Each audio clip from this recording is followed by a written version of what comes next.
नाज़रीन गिरामी अस्सलामु अलैकुम वरहमतुल्लाहि वबरकातुह। सीधी बात के ताज़ा तरीन प्राइम टाइम में आप लोगों का इस्तकबाल है। नाज़रीन, मैं अंसार अज़ीज़ नदवी आज संडे इवनिंग प्राइम टाइम में आप लोगों के सामने जापान में 60 साला तारीख़ का बदतरीन तूफ़ान आया है, उसकी तफसीलात रखूँगा और कुछ फेक न्यूज़ किस तरह से फैलाए जा रहे हैं मैं आपको तस्वीर की अक्कासी करते हुए मैं उसको समझाने की कोशिश करूंगा। उसमें मगरिबी बंगाल में एक आरएसएस लीडर के कत्ल को भी लेकर के क्या हकीकत है उसको भी बयान किया जाए। क्या पाकिस्तान ईरान और सऊदी अरब के दरमियान में सालिसी करके उनके अंदर समझौता कराने में क्या कामयाब हो पाएगा, इस पर भी हम आज बहस करेंगे। और वाकई ये अमल एक काबिल तारीफ़ अमल होगा अगर इमरान ख़ान की जानिब से ये कामयाब होता है। इसके अलावा नाज़रीन बहुत सारी चीज़ें आप लोगों के सामने पेश करना है। उससे पहले आप लोगों से दरख्वास्त है कि जिन लोगों ने हमारे चैनल को सब्सक्राइब नहीं किया है वो ज़रूर सब्सक्राइब कर लें और हमारी इन वीडियोज़ को दूसरों तक पहुँचाने में हमारी मदद करें। दूसरी अहम तरीन बात यह है कि आप लोग जानते हैं कि संडे के दिन हमारे सिर्फ वीकली जो एपिसोड्स होते हैं वो शाये होते हैं, जिसमें पैगाम फ़ुरक़ान, फ़िक्र फ़न, शेर व सुख़न और इसके अलावा सीरत का ज़िक्र मेरे हबीब का सल्लल्लाहु अलैहि वसल्लम अपलोड होते हैं और एक प्राइम टाइम अपलोड होता है शाम के वक्त में। लिहाजा हमारे ये वीकली एपिसोड्स को भी आप लोग देखें और दूसरों तक पहुँचाने की कोशिश करें। एक और अहम तरीन बात यह है कि कल हमारे इवनिंग प्राइम टाइम में एक वीडियो हम लोगों ने पेश की थी जिसमें एक हिंदुत्ववादी तंजीमों की जानिब से एक बच्ची को अगवा कर लिए जाने की बात कही गई थी। दरअसल ये लोग इस वीडियो के सिलसिले में बहुत सारे तबसरे कल आप लोगों ने कमेंट्स में भी पढ़े होंगे और कुछ लोगों ने मुझे मैसेज भी किया, पैगाम भी भेजा कि ये बहुत ही पुरानी वीडियो है। असल में होता क्या है, होता ये है कि जो है जब रिकॉर्डिंग के टाइम पे होते हैं तो उस वक्त कोई फौरी तौर पर हमें व्हाट्सएप में कोई वीडियोस भेजते हैं। जैसे नंबर तो इस वक्त आम हो चुका है, मुख्तलिफ़ किस्म के वीडियोस आते ही रहते हैं, ये फ़लाँ ये हो रहा है वो हो रहा है, लेकिन हम लोग अगर कुछ मुद्दत पहले मिलती है तो उसकी तहक़ीक़ कर लेते हैं। ऐन वक्त में जब पहुंचते हैं तो वक्त नहीं मिलता, रिकॉर्डिंग के लिए निकल जाते हैं और तहक़ीक़ करने का मौका नहीं मिलता। कल यही गलती हमसे भी हो गई कि एक वीडियो जो पुरानी थी वो हमने अपलोड कर दी, जबकि जिस आदमी ने भेजा था और जिसने जो है ये सारी चीज़ें पेश की थी उसको भी एक मरतबा चीज़ करनी चाहिए थी और वो जिस अंदाज़ में इसको पेश करके वीडियो शेयर किया था उससे महसूस हुआ कि ताज़ा वीडियो और हमारी नज़रें वहाँ पे गई नहीं है।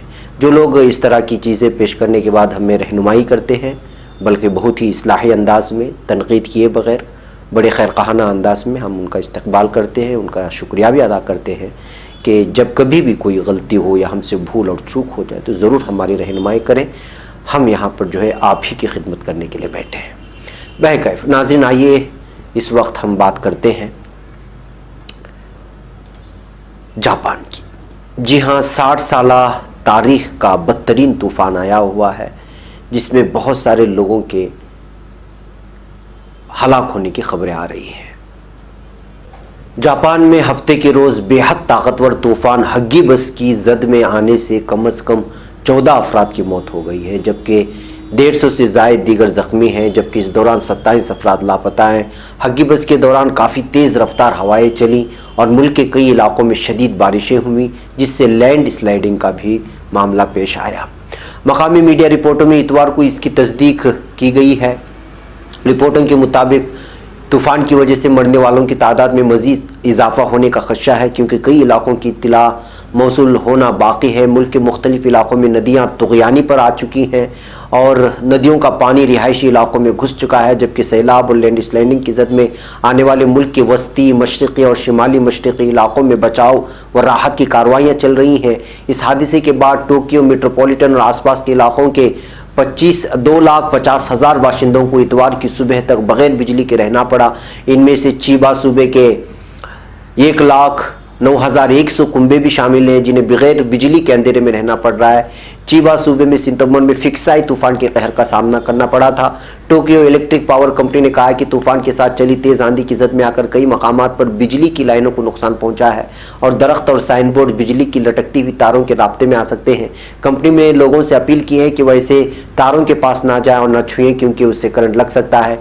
टोक्यो हानेडा हवाई अड्डे पर शिकानसन बुलेट ट्रेन की तमाम खिदमात को इतवार को बहाल कर दिया गया। हफ्ते को तूफान की वजह से ज्यादातर हवाई सर्विस और ट्रेन सर्विस को मुलतवी कर दिया गया।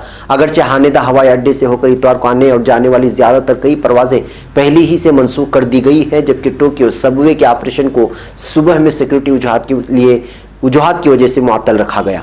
जापान के मरकजी जजीरे होन्शो में 60 लाख से ज्यादा लोगों को घर खाली करने का मशवरा दिया गया है। जापान की मौसमियाती एजेंसी ने इससे पहले टोक्यो और साइतामा, कानागावा, यामानाशी, नागानो और शिजुओका, नेगाता और फुकुशिमा सूबों में सबसे ज्यादा शदीद बारिश का इमरजेंसी अलर्ट जारी किया था। इतवार की सुबह तक ऐसी तमाम अलर्ट हटा दिए गए हैं, लेकिन वहां पर बहुत ज्यादा शदीद नुकसान की बातें सामने आ रही हैं और ये बात सामने कही जा रही है कि जापान हगिबस तूफान से 14 की मौत हो गई है और ये तारीख का 60 साल तारीख में जापान की ये बहुत ही ज़्यादा तबाही वाला तूफान बताया जा रहा है, जो तूफान की शक्ल में, वरना इससे पहले बहुत सारे वहाँ पर अर्थक्वेक और दीगर ज़लज़ले की वजह से बहुत ज़्यादा तबाही आती ही रहती है जापान में। बहरकैफ नाज़रीन, अब हम कुछ फेक न्यूज़ का ऑपरेशन करते हैं। जी हाँ, इसको मोहम्मद नवीद अशरफी ने हमेशा की तरह से जो है फेक न्यूज़ को ऑपरेशन करने की कोशिश की है और दीवार में इसको पेश करने की कोशिश की गई है। मैं भी जो है आप लोगों को उसके हक़ाइक़ को सामने रखता हूँ। बीजेपी महिला मोर्चा सोशल मीडिया की नेशनल इंचार्ज प्रीति गांधी ने 10 अक्टूबर को एक ट्वीट किया, जिसमें उन्होंने मगरबी बंगाल में हुए कत्ल के ताल्लुक से लिखा। RSS की हिमायत करने पर बंगाल में एक हिंदू परिवार का कत्ल कर दिया गया। 35 साल के बंधु प्रकाश पाल, उनके 8 महीने की हामिला बीवी और 8 बरस के बेटे को उनके घर में कत्ल कर दिया गया। उन्होंने एक मखसूस फिक्र की हिमायत करने की कीमत चुकाई है। ये बीजेपी महिला मोर्चा सोशल मीडिया की नेशनल इंचार्ज प्रीति गांधी का ट्वीट था 10 अक्टूबर को। और ये वीडियो आप लोगों के इसमें भी आया होगा, खून से लथपथ बहुत सारी तस्वीरें शेयर की जा रही थी सोशल मीडिया में, आप तक पहुंची होगी। उसकी हकीकत क्या है? प्रीति गांधी के इस ट्वीट में गालिबन इशारा किया गया था कि RSS की फिक्र की हिमायत करना ममता बनर्जी के बंगाल में बहुत हिम्मत का काम है, क्योंकि मगरबी बंगाल में सूबाई हुकूमत और उसके तमाम इंतजामी इदारे RSS और बीजेपी के दुश्मन बने हुए हैं। अगर प्रीति गांधी की ट्विटर टाइमलाइन को सरसरी निगाह से ही देखा जाए तो कारी को गुज़िश्ता हफ्ते में किए गए उनके तमाम ट्वीट से अंदाजा हो जाएगा कि वो किस तरह आजकल बंगाल मुखालिफ बनी हुई है। इसी तरह फेक न्यूज़ और propaganda website post card news के बानी मुदीर महेश विक्रम हेगड़े ने भी अपने ट्वीट में यह दावा किया कि बंधु प्रकाश पाल और उनके परिवार को इसलिए कत्ल किया गया क्योंकि वह RSS के रुकन थे। महेश हेगड़े की टाइमलाइन भी इसी तरह के ट्वीट से भरी हुई है, जहां बंगाल में ममता बनर्जी हुकूमत और इंतजामिया को निशाना बना रहे हैं। इनके एक ट्वीट में यह दावा भी किया गया है कि बंगाल में महज 4 दिन में 8 हिंदुओं को मार दिया गया है। महेश को ट्विटर पर प्राइम मिनिस्टर मोदी खुद फॉलो करते हैं। महेश विक्रम हेगड़े वो है जो पोस्ट कार्ड न्यूज़ चलाता है और ये बदनाम वेबसाइट है पोस्ट कार्ड, जो सिर्फ और सिर्फ फेक और जाली न्यूज़ पेश करता है। उसकी वजह से कई सारे मसाइल पैदा होते हैं। बिल्कुल मुस्लिम मुखालिफ न्यूज़ शाये करने में ये सबसे आगे है। प्रोपेगेंडा वेबसाइट के अलावा मुल्क की मेन स्ट्रीम मीडिया ने भी फेक न्यूज़ की इशाअत का मौका हाथ से निकलने नहीं दिया। टाइम्स नाउ ने भगवा प्रोपेगेंडे की हिमायत करते हुए एक प्रोग्राम इसी मौजू पर नशर कर डाला और ट्विटर पर RSS वर्कर्स किल्ड या इस तरह का हैशटैग चला है। गौरतलब है कि मगरबी बंगाल के जिला मुर्शिदाबाद में जियागंज मकाम पर बंधु प्रकाश पाल, उनकी अहलिया BT मंडल पाल और 8 साल बेटे का बेरहमी से कत्ल कर दिया। हिंदुस्तान टाइम्स की रिपोर्ट के मुताबिक उनका कत्ल 8 अक्टूबर बरोज मंगल को हुआ। उनके कत्ल के बाद जब यह खबर मीडिया में आम हुई तो भगवा हैंडलों और प्रोफाइलों से प्रोपेगेंडा शुरू किया गया। उनका कत्ल इस बिना पर किया गया कि वो RSS के रुकन थे। बूम लाइफ ने इन दावों की हकीकत जानने के लिए सहरुखी तहकीक का सहारा लिया, जिसमें उन्होंने बराह रास्त RSS, बीजेपी और जिला पुलिस से राब्ता कायम किया। जब बूम लाइफ ने जनूबी बंगाल के RSS प्रचार प्रमुख बपल राय से कत्ल के ताल्लुक से गुफ्तगू की तो राय ने वाजे किया कि बंधु प्रकाश RSS के पुराने कारकुन नहीं थे, वो अभी अभी RSS में शामिल हुए थे और संघ की चंद मीटिंग्स का ही वो हिस्सा रहे थे। राय ने कहा कि बंधुपाल बहुत जूनियर थे और सिर्फ इस बिना पर कोई उनका कत्ल क्यों करेगा। बहुत मुमकिन है कि उनको आपसी या जाती रंजिश की बिना पर कत्ल किया गया हो।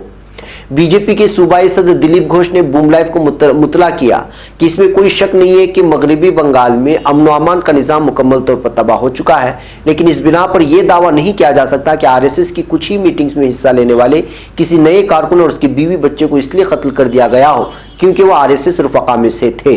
दिलीप घोष के इस बयान से वाज़ेह होता है कि बंदूपाल का कत्ल सियासी रंजिश की वजह से नहीं हुआ, बल्कि बहुत मुमकिन है कि आपसी रंजिश ही उसकी वजह हुआ हो। मुर्शिदाबाद पुलिस के एसपी मुकेश कुमार ने बूम को बताया कि हमें अपनी तहकीक में ऐसा कुछ नहीं हासिल हुआ है जिससे दावा किया जा सके कि बंदूपाल का कत्ल उनकी सियासी ताल्लुकात की वजह से हुआ। मुकेश कुमार ने बताया कि बंदूपाल के अकारीब में भी किसी ने इस तरह का कोई इशारा नहीं दिया। लिहाजा बूम लाइफ ने इस बात का इंशाफ बहुत अच्छे अंदाज में किया कि मजलूम बंदूपाल और उनके परिवार का कत्ल सियासी वजूहात की बिना पर नहीं हुआ। बूम का इंकिशाफ प्रीति गांधी, महेश हेगड़े और टाइम्स नाउ के अहमकाना प्रोपेगंडे पर जोरदार तमाचा है, जो उन्होंने इन खबरों को पेश करके जो है एक फिरकावाराना माहौल बनाने की कोशिश की थी। बंगाल में फिरकावाराना तशद्दुद आम करने की गर्ज से दूसरी फेक न्यूज की इशाअत गुज़िश्ता हफ्ते की गई। हिस्ट्री ऑफ इंडिया नामी ट्विटर हैंडल से एक खातून की तस्वीर को ट्वीट करते हुए लिखा गया, आसाम में एक हिंदू खातून ने जाकिर हुसैन नामी शख्स से शादी करने के लिए अपने शोहर और बच्चे को छोड़ा और रूबीना बन गई। देखिए जाकिर हुसैन ने शादी के बाद क्या किया। ये तस्वीर पेश की गई जो आप देख रहे हैं कि उसके चेहरे पे जो है इस वक्त जख्म वगैरह है। इस अंग्रेजी ट्वीट के अलावा मुताद्दिद ट्वीट ऐसे भी थे जो हिंदी में थे और मुख्तलिफ ट्विटर हैंडलों पर उनकी इबारत यकसा नजर आई, जिसमें दावा किया गया, आसाम की मैडम जी अपने शोहर और बेटी को छोड़कर एक कटपीस जाकिर हुसैन के साथ निकाह कर रूबीना बन गई थी। अब जाकिर हुसैन उनके हूर जैसे खूबसूरत थोपड़े पर लाजवाब पेंटिंग बना रहा है। इस तरह की जो है सुर्खियां बना करके पेश की जाने लगी। इस ट्वीट में ट्वीट करने वाले सारिफीन की कटपीस से मुराद मुसलमानों से थी। इन तमाम ट्वीट में यह दावा किया गया कि तस्वीर में मौजूद खातून को उसके दूसरे शोहर ने मारा है और उनका दूसरा शोहर मुसलमान है। आर्ट न्यूज ने इंकिशाफ किया कि वाकया तकरीबन 7 बरस पुराना है और तस्वीरें मौजूद खातून का कांग्रेस की एमएलए है जिनका नाम रूमीनाथ है। जो खातून कांग्रेस की एमएलए है जिसका नाम रूमीनाथ है। रूमीनाथ को साल 2012 में कुछ शरपसंदों की एक भीड़ ने मार दिया था। अंग्रेजी अखबार द हिंदू की खबर के मुताबिक रूमीनाथ और उनके दूसरे शोहर जैकी जाकिर को 30 जून 2012 को कुछ लोगों ने आसाम की जुनूबी करीमगंज शहर में पीटा था, जिसकी वजह से उनके चेहरे पर जख्मों के निशान हुए। आर्ट न्यूज ने इंडिया टुडे, इंडियन एक्सप्रेस और आसाम ट्रिब्यून जैसे अखबारात में शाये हुई खबरों का हवाला देते हुए वाजे किया कि यह मामला रूमीनाथ उनके तलाकशुदा शोहर और जैकी जाकिर के दरमियान है। 22 मई को रूमीनाथ के शोहर ने पुलिस से शिकायत की कि उनकी बीवी लापता है, उनको अगवा कर लिया गया है और घर पर वापस नहीं लौटी है। 2 जून को रूमीनाथ हाजिर हुई और उन्होंने पुलिस को बताया कि उनको अगवा नहीं किया गया था, बल्कि वो अगरतला एक सफर पर गई हुई थी। उन्होंने मजीद बताया कि उन्होंने जैकी जाकिर से दूसरी शादी कर ली है और पहले शोहर से उनके तलाक के कागजात तैयार है। इसके बाद रूमीनाथ के पहले शोहर की तरफ से एफआईआर कराई गई। रूमी का एक कदम गलत है और बिना तलाक हुए उन्होंने दूसरी शादी कर ली। इसी दरमियान शरपसंदों की एक भीड़ ने रूमीनाथ और जैकी जाकिर पर हमला कर दिया और मुबैना तौर पर रूमी के साथ रेप करने की कोशिश की। लिहाजा इन तमाम हकाइक और दलाइल की रोशनी में यह कहा जा सकता है कि सोशल मीडिया में रूमीनाथ की तस्वीरों के साथ जो झूठ परोसा गया उसका मकसद सिर्फ इंतशार फैलाना है और मुसलमानों के खिलाफ नफरत को भड़काना है। हिंदुस्तान की मईशत में इस वक्त गैर यकीनी सूरत हाल बनी हुई है। महाराष्ट्र का पीएमसी बैंक बंद हो जाने से हिंदुस्तान के तमाम शहरों में खौफ के हालात बने हुए हैं। लोगों की खरीदारी की ताकत बिल्कुल कम हो गई है। बेरोजगारी का दौर है और सनअती पैदावार में 1.1% की गिरावट दर्ज की गई है। ऐसी बेएतबारी में लोग सहमे हुए हैं और किसी भी अफवाह को सच मानकर उसको फेक न्यूज की शक्ल में आम कर रहे हैं। गुज़िश्ता हफ्ते सोशल मीडिया के मुख्तलिफ प्लेटफॉर्मों पर आम किया गया अगले साल 1 जनवरी को रिजर्व बैंक ऑफ इंडिया 2000 रुपए के तमाम करेंसी नोट बंद कर देगा और 1000 रुपए के नए नोट बाजार में जारी करेगा। लिहाजा शहरियों को सलाह दी जाती है कि वो जल्द ही 2000 रुपए के अपने तमाम नोट बदल लें। यह अफवाह फेसबुक, ट्विटर और व्हाट्सएप पर गर्दिश में रही और आवाम में गुमराही का सबब बन गया। सोशल मीडिया के अलावा तेलुगु जबान के सुवर्णो चैनल ने इस खबर को नशर भी किया। आर्ट न्यूज ने इन दावों की हकीकत जानने के लिए आरबीआई की कम्युनिकेशन डिपार्टमेंट से राब्ता कायम किया तो मालूम हुआ कि ऐसे पैगाम मबनी बर अफवाह है। आरबीआई की ऑफिशियल वेबसाइट से इसको पुख्ता किया जा सकता है कि ऐसी कोई नोटिस या सर्कुलर जारी नहीं की गई जिसमें हिदायत दी गई हो कि 2000 रुपए का नोट बंद किया जा रहा है। गौरतलब है कि गुज़िश्ता माह सितंबर में भी अफवाह आम की गई थी कि आरबीआई मुल्क के 9 बड़े बैंकों को बंद कर रहा है। शहरियों को चाहिए कि वो किसी व्हाट्सएप फॉरवर्ड की सदाकत को परखने के लिए सरकारी वेबसाइटों की तरफ रुजू किया करें। बहरकैफ नाज़रीन, ये है फेक न्यूज़ की अफवाहों का और इस वक्त फेक न्यूज़ का इस कदर बाजार गर्म है कि जो है मेन स्ट्रीम मीडिया और हम जैसे लोग भी इससे चूक नहीं पाते और लोग इस तरह उसको फॉरवर्ड करते हैं हकीकत बना करके जिसकी कोई इंतहा नहीं होती। जब इस तरह की सारी चीज़ें सामने आती हैं तो तब जाकर के पता चलता है कि सोशल मीडिया जितना फ़ायदा पहुंचा रहा है उससे कहीं गुना ज़्यादा वो आवाम को नुकसान भी पहुंचा रहा है। बहर कैफ नाजरीन, अब हम बात करते हैं उस सालिसी की जिस सालिसी को इमरान खान लेकर के इस वक्त चल रहे हैं। ये वाकई एक अच्छा अमल है और अच्छा ये कि जो है शिया और सुन्नियों के दरमियान और सऊदी और ईरान के दरमियान में जो है उस दुनिया में अंदर जाएं और वहाँ के जो खलीज है, जो दूरियाँ हैं, उसको दूर करें। गुज़िश्ता माह अक़वाम मुत्तहिदा की जनरल असम्बली में शिरकत से कबल वज़ीर आज़म इमरान खान ने सऊदी अरब का दौरा किया था, जहाँ उन्होंने वली-अहद मोहम्मद बिन सलमान को सालिसी की पेशकश की थी। इस सालिसी को लेकर के बहुत सारे तबसरे चल रहे हैं। द इंडिपेंडेंट में मोना खान नामी एक नामानिगार ने भी बहुत अच्छा तबसरा किया है, उसकी भी कुछ पहलू मैं आप लोगों के सामने रखने की कोशिश करता हूँ। मोहम्मद बिन सलमान को सालिसी की जब पेशकश की थी तो बादअज़ां न्यूयॉर्क में अमरीकी सदर डोनाल्ड ट्रंप के साथ मुलाकात में भी ये मामला ज़ेर बहस आया, तो अमरीकी सदर ने भी वज़ीर आज़म इमरान खान से सऊदी अरब और ईरान के दरमियान सालिसी करने की दरख्वास्त की। दूसरी जानिब ईरानी वज़ीर ख़ारिजा जवाद ज़रीफ ने भी पाकिस्तान की सालिसी की कोशिश का खैर मकदम किया। वज़ीर आज़म इमरान खान ने सऊदी अरब और ईरान तनाज़े को कम करने के लिए पहली बार सालिसी की पेशकश नहीं की। साल 2018 में इख्तिदार में आने के बाद वज़ीर ख़ारिजा शाह महमूद कुरैशी ने गुज़िश्ता बरस अगस्त में प्रेस ब्रीफिंग में सवाल के जवाब में कहा था कि अगर पाकिस्तान को सऊदी अरब और ईरान के माबैन सालिसी का कहा गया तो ज़रूर ये किरदार वो अदा करने को तैयार हैं। इससे कबल जनवरी 2016 में साबिक़ वज़ीर आज़म नवाज शरीफ और आर्मी चीफ भी सालिसी की गर्ज से सऊदी अरब और ईरान का दौरा कर चुके हैं। 1997 में इस्लामाबाद में होने वाले वो IC इजलास में भी ईरान सऊदी अरब तनाज़े को हल करने की बात की गई थी। इंडिपेंडेंट उर्दू ने इस हवाले से सिफारती उमूर पर नजर रखने वाले मुख्तलिफ ममालिक के तज्ज़ियाकारों से रब्ता किया और पूछा कि क्या पाकिस्तान सालिसी की पोजीशन में है और उनके ख्याल में पाकिस्तान की कोशिश कितनी कामयाब हो सकती है। डेमोक्रेटिक जमात से ताल्लुक़ रखने वाले अमरीकी कांग्रेस के साबिक़ रुकन निक लैम्पसन ने इंडिपेंडेंट उर्दू से टेलीफोनिक गुफ्तगू में बताया कि वो समझते हैं कि सऊदी अरब और ईरान की कशीदगी में वज़ीर आज़म इमरान खान की सालिसी अहम किरदार अदा करेगी, क्योंकि पाकिस्तान खुद भी किसी भी जंग का हामी नहीं है। इसलिए इस्लामाबाद की पूरी कोशिश होगी कि मामलात मुज़ाकरात से हल हो जाए। उनका मजीद कहना था कि अगर अमेरिका और सऊदी अरब ने पाकिस्तान से सालिसी की दरख्वास्त की है तो ये इस बात का इशारा है कि पाकिस्तान सालिसी करवाने की पोजीशन में है। उन्होंने ये भी कहा कि वज़ीर आज़म इमरान खान की पर्सनालिटी इतनी मशहूर कुन है कि लगता है ये सालिसी कामयाब होगी। जब निक लैम्पसन से सवाल किया गया कि एक तरफ अमेरिका, सऊदीया, ईरान कशीदगी को कम करने के लिए पाकिस्तान को सालिसी का किरदार अदा करने को कह रहा है, जबकि दूसरी जानिब 3000 इजाफी फौजी दस्ते और लड़ाका तैयारे सऊदी अरब के दिफा के लिए भेजे जा रहे हैं, तो क्या ये अमेरिका की दोहरी पॉलिसी है? तो उन्होंने जवाब दिया, हाल ही में सऊदी अरब में तेल की तनसीबात को निशाना बनाया गया। अमेरिका सऊदी अरब से तेल का बड़ा खरीदार है और उसके अपने तिजारती मफादात भी हैं, जिनके तहफ़्फ़ुज़ के लिए सऊदी अरब को दिफाई फौजी मदद भेजी जा रही है।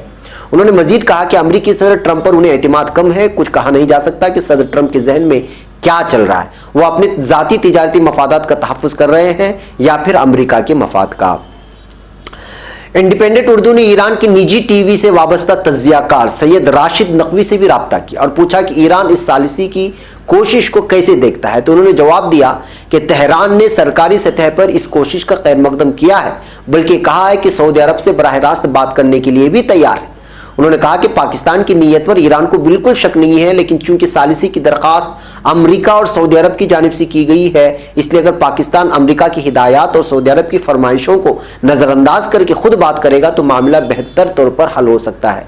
लेकिन अगर इस मामले में अमरीकी इमा पर अमल किया गया तो फिर मुस्बत नताइज की तवक्को कम है, क्योंकि अमरीका हमेशा से ईरान की दुश्मनी करता आया है और हमेशा अपने मफादात के बारे में सोचता है। सिफारती तज्ज़ियाकार कमर चीमा ने इस मामले पर बात करते हुए कहा कि पाकिस्तान खुद सऊदी अरब पर सियासी और माशी तौर पर इन्हिसार करता है, लिहाजा देखना होगा कि वो सालिसी के लिए कितना पुरअसर हो सकता है। लेकिन इस मामले में सऊदी अरब की संजीदगी से जाहिर है कि वो चाहते हैं कि ईरान से जंग ना हो, क्योंकि वली अहद मोहम्मद बिन सलमान सऊदी अरब को सयाहती मकाम बना रहे हैं।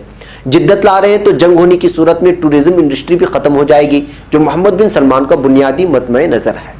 सिफारती माहिरीन का यह कहना है कि सऊदी अरब और ईरान के माबैन सालिसी से कबल पाकिस्तान को ईरान और अमेरिका के दरमियान सालिसी करानी चाहिए, क्योंकि अगर ईरान और अमेरिका के ताल्लुकात ठीक हो जाते हैं तो शायद सऊदी अरब और ईरान के माबैन सालिसी की ज़रूरत ही नहीं पड़ेगी। इस तरह के मुख्तलिफ आ रहे हैं। आपको मालूम होना चाहिए कि इसी सालिसी के लिए इमरान खान आज जो है ईरान भी पहुँच चुके हैं। वहाँ पर उन लोगों को उनके ईरान से उनकी गुफ्तगू होगी इमरान खान की, और वो इस वक्त ईरान में मौजूद हैं। इस दरमियान में ईरान से ये बात भी आ रही है कि ईरान ने किसी सालिसी यानी किसी मुल्क या उसके बगैर भी सऊदी अरब के साथ मुज़ाकरात पर आमदगी जाहिर किया है। ईरानी वज़ारत ख़ारिजा के तर्जुमान अब्बास मूसवी ने वज़ीर-ए-आज़म पाकिस्तान इमरान खान के दौरे ईरान से कबल बयान दिया था। वो मुबैना तौर पर सऊदी अरब और ईरान के दरमियान सालिसी के लिए कोशिशों की ज़िम्नी इख्तिताम हफ्ते पर ईरान का दौरा कर रहे हैं, यानी वो आज कल निकल चुके ईरान के। लेकिन अब्बास मूसवी ने हफ्ते के रोज़ एक बयान में ये कहा है कि मैं किसी सालिश से आगाह नहीं हूँ। अलबत्ता ईरान ये ऐलान करता है कि वो किसी सालिश या उसके बगैर भी सऊदी अरब समेत अपने हमसाया ममालिक के साथ बातचीत के लिए तैयार रहा है ताकि किसी भी किस्म की गलतफहमियों को दूर किया जा सके। ईरानी वज़ीर ख़ारिजा जवाद ज़रीफ ने भी इसी हफ्ते इस बात का इशारा दिया था कि उनका मुल्क सऊदी अरब के साथ इलाकाई उमूर पर बातचीत के लिए तैयार है। ईरान के साथ जौहरी समझौते में शामिल 3 यूरोपीय ममालिक ने गुज़िश्ता सोमवार को एक मुश्तरका बयान में कहा था कि यह अब वाज़ेह हो चुका है कि ईरान ही 14 सितंबर को सऊदी अरब में तेल की तनसीबात पर हमलों का जिम्मेदार था। उन्होंने ईरान पर जोर दिया था कि वह अपने जौहरी और मीज़ाइली प्रोग्राम के अलावा इलाकाई उमूर के बारे में भी बातचीत पर इत्तेफाक करे। बहरकैफ नाज़रीन, पाकिस्तान के वज़ीर-ए-आज़म इमरान खान की जानिब से सालिसी की कोशिशें हो रही हैं और सऊदी अरब और अमेरिका ने अगर अज़बख़ुद इस बात को पेश किया है तो वाकई में एक खुश आइंद बात होगी। और चूँकि सऊदी अरब और ईरान में हमेशा खलीज पाई जाती है और इसी मामले को लेकर के मुख्तलिफ़ किस्म के तबसरे भी सामने आते हैं और सुन्नी और शिया ममालिक से जो है एक दूरियाँ होती हैं और जो हक़ाइक़ हैं अंदर की वो सामने नहीं आ पाती। अगर सऊदी और ईरान किसी एक मैदान में आकर के मुज़ाकरात में कामयाब हो जाते हैं तो वाकई पूरे उम्मत मुस्लिमा की कामयाबी होगी कि दो बहुत ही सुपर पावर ममालिक जो है वो आपस में दोस्ती के एतबार से तरक्यात की जानिब बढ़ सकते हैं। वैगैफ नाज़रीन, आज के प्राइम टाइम में इतना ही। इंशाल्लाह फिर आपसे मुलाकात होगी कुछ और ख़बरों के साथ। अस्सलामु अलैकुम व रहमतुल्लाहि व बरकातहू।